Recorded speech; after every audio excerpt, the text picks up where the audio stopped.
Olá, meus amigos, sejam a própria bênção, onde quer que você esteja, onde quer que você vá, porque esta é a vontade de Deus para a sua vida. Ele quer fazer de você uma fonte para que, através de você, ele venha alcançar outras tantas pessoas como você.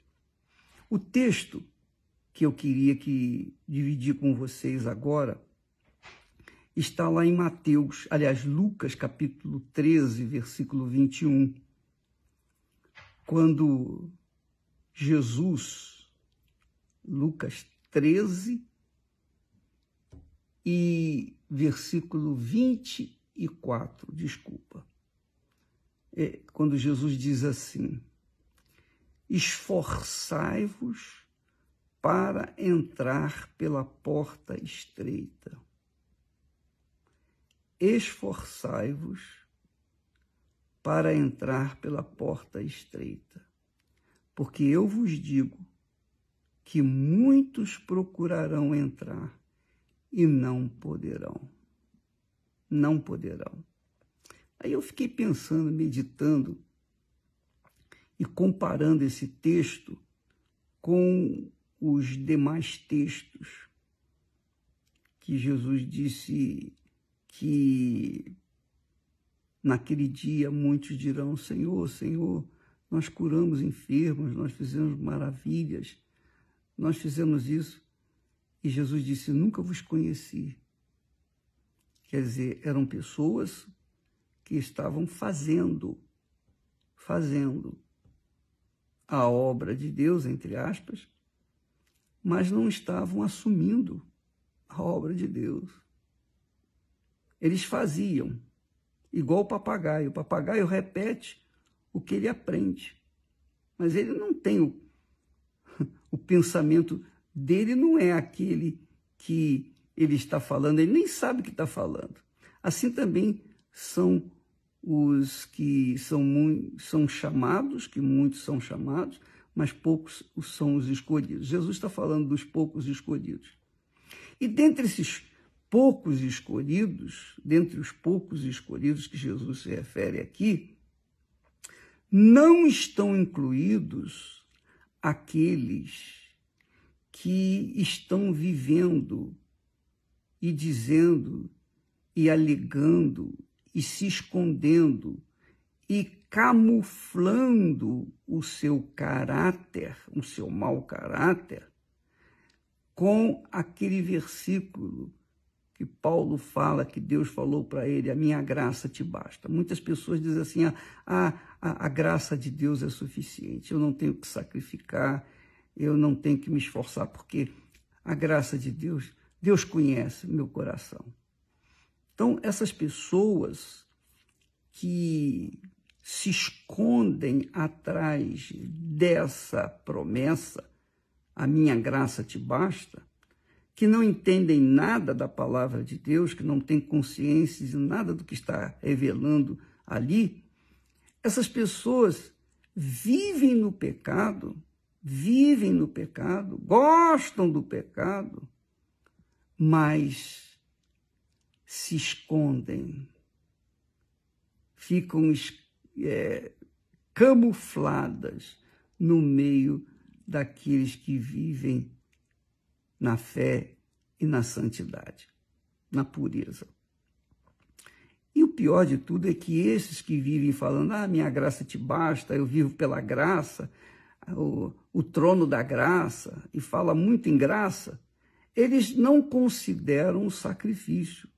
Jesus já morreu por mim. Quando fala em sacrifício, Jesus já morreu por mim. É verdade, Jesus já morreu por você. Você já morreu para Jesus? Você já morreu para esse mundo, para viver para Jesus? Essa é a pergunta. Você também morreu para o mundo, para viver para Jesus? Porque você não pode viver para Jesus, você não pode tirar proveito da morte de Jesus e viver no pecado, na mentira, na prostituição, na promiscuidade, numa vida errada. Ou não é verdade? Como é que uma pessoa que crê na verdade vive na mentira? É possível isso? Não, não tem. Pode enganar todo mundo, mas não pode enganar aquele que tem os 7 Espíritos de Deus. Então, minha amiga e meu amigo, quando perguntaram a Jesus, são poucos os que são salvos, Jesus disse, esforçai-vos, quer dizer, sacrificai-vos, porque essa é a realidade. Eu sirvo o meu Senhor há 56 anos. 56 anos.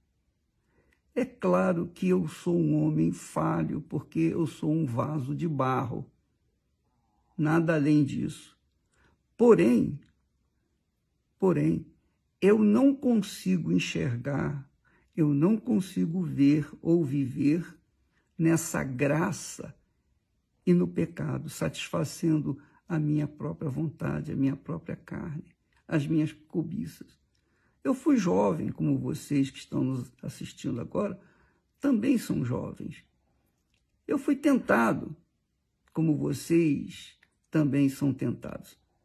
Várias vezes eu caí no pecado, mas eu não vivi no pecado, eu não fiquei caído no pecado. Eu me consertei com Deus. Eu me arrependi dos meus pecados. Eu confessei os meus pecados. Então, eu aprendi que para viver pela fé, eu tenho que sacrificar o meu eu, a minha vontade, as minhas cobiças, os meus desejos. E foi assim que eu cheguei até aqui, que eu tenho vivido até aqui. Eu monitoro a minha vida de acordo com a minha consciência, a minha vida com Deus, de acordo com a minha consciência. Se a minha consciência me acusa de alguma coisa, é porque eu não estou bem com Deus.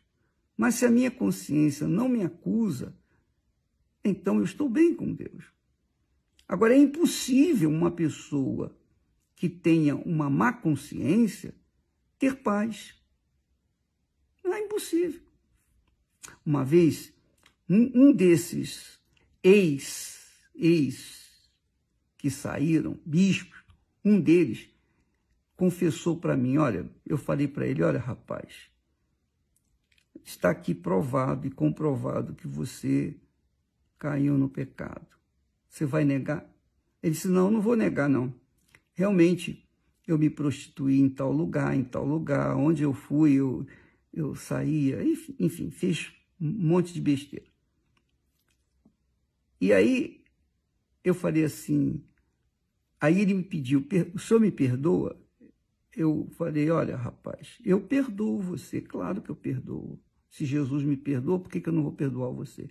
Agora, preste atenção, se você não está confessando todo o seu pecado, se você está confessando parte dele, se você estiver confessando 99% dele e ficar com 1% reservado, com plano B, então o meu perdão não vai valer de nada para você. Porque ou você está arrependido ou você não está arrependido. E quando a pessoa é arrependida, ela nega a si mesma, ela nega a sua vontade, ela chora de dor pelo pecado que ela cometeu. E ele vivia num pecado grotesco, prostituição, adultério, roubo, enfim. Era um caso, humanamente falando, irreversível. Então, esse elemento, ele disse, não, estou confessando tudo, agora eu estou com consciência tranquila, mas não estava. Eu sabia que ele estava em pecado, eu tive discernimento para ver que ele estava em pecado. Eu falei, tá bom, eu perdoo você, mas se por acaso, se a sua consciência se mantém acusando você, é porque você está em pecado. Você não se lavou. Então a graça de Deus não vale nada para você. A graça de Deus não vai te livrar do inferno. Essa é a realidade, porque essa falta de paz que você está sentindo, essa falta de paz, é porque a sua consciência está acusando você. E isso é só com Deus que você resolve. Não é comigo, não. Não é comigo, não. A graça de Deus é válida para todos, mas para todos que se arrependem, para todos que confessam e deixam o pecado. Não continuam vivendo no pecado. Então, e foi assim que aconteceu. Minha amiga e meu amigo, quando alguém perguntou a Jesus, são poucos os que são salvos, Jesus disse, esforçai-vos, sacrificai-vos, essa é a palavra. Ele falou esforçai-vos, mas eu entendo que esse esforço é um sacrifício. Qual o esforço que não é sacrifício? Qual o esforço que não demanda sacrifício? Não existe. Então, esse negócio, essa conversa fiada de que a minha graça te basta, eu vivo pela graça, eu não vivo pela lei, sacrifícios e ofertas não quisestes. No passado, está lá escrito, realmente está escrito, sacrifícios e ofertas de sacrifícios não quisestes. Mas o que acontece é o seguinte, é que durante a lei era mais difícil, era mais fácil viver com Deus do que mediante a graça, porque a graça hoje, naquele tempo, se você cometesse um determinado pecado, você pegava um animal, oferecia em sacrifício e o seu pecado ia embora. Mas hoje não. Hoje não. Você, para que você possa manter a sua fé limpa, pura, e obviamente que é a fé que comunica a gente com Deus, para você manter essa fé limpa e pura, obrigatoriamente você tem que negar a si mesmo, você tem que sacrificar o seu eu, sacrificar a sua vontade, sacrificar o mundo.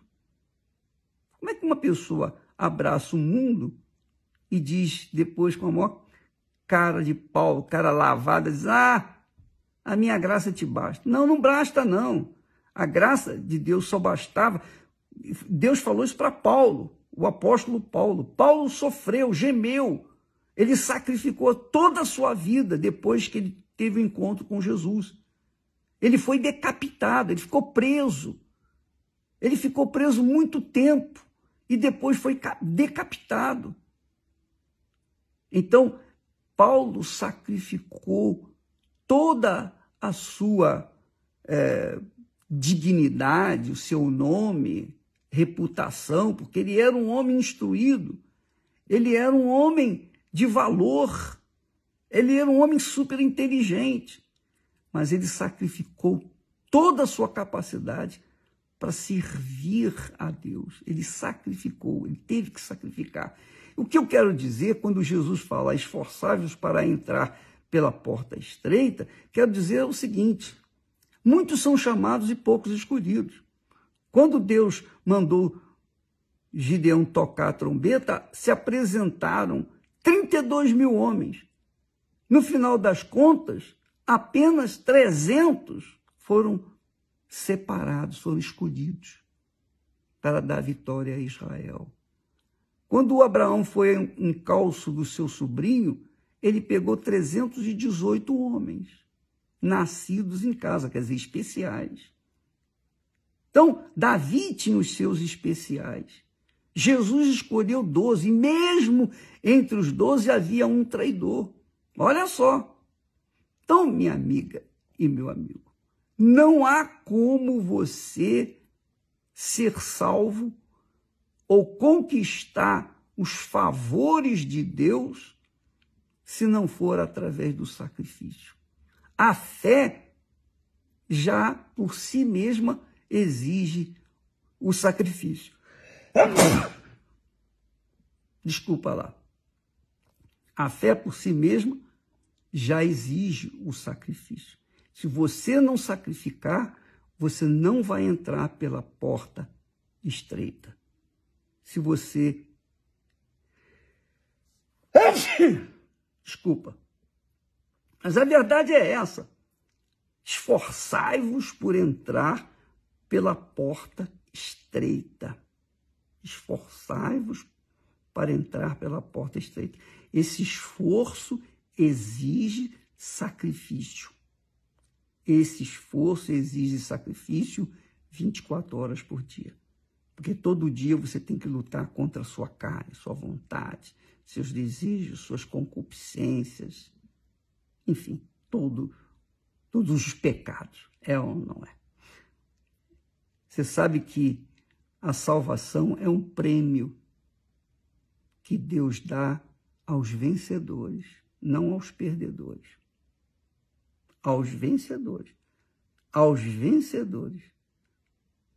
Ao vencedor dar-lhe-ei que se assente comigo no meu trono. Pode ver lá em Apocalipse, nas cartas às igrejas, que Jesus fala sobre isso. Bem, eu queria só deixar bem claro para você que a salvação é muito difícil. É a coisa mais difícil que existe na face da terra. Nada é mais difícil neste mundo do que a salvação, porque a salvação depende da gente vencer primeiro a nossa própria carne, o nosso próprio eu, morrer para esse mundo. O batismo nas águas é a morte para esse mundo. Quando você é batizado nas águas, você está sepultando a sua velha natureza. E para viver em função, de acordo com a vontade de Deus. Então, são poucos os que são salvos. Jesus garante isso. E que você seja um desses poucos. E não seja apenas salvo, mas seja a fonte para gerar vida por toda a vida, a eternidade. Para que você venha servir o Senhor até na eternidade. Deus abençoe a todos. Desculpa ter demorado um pouquinho, mas eu não podia deixar de falar o que tinha que falar. Deus abençoe.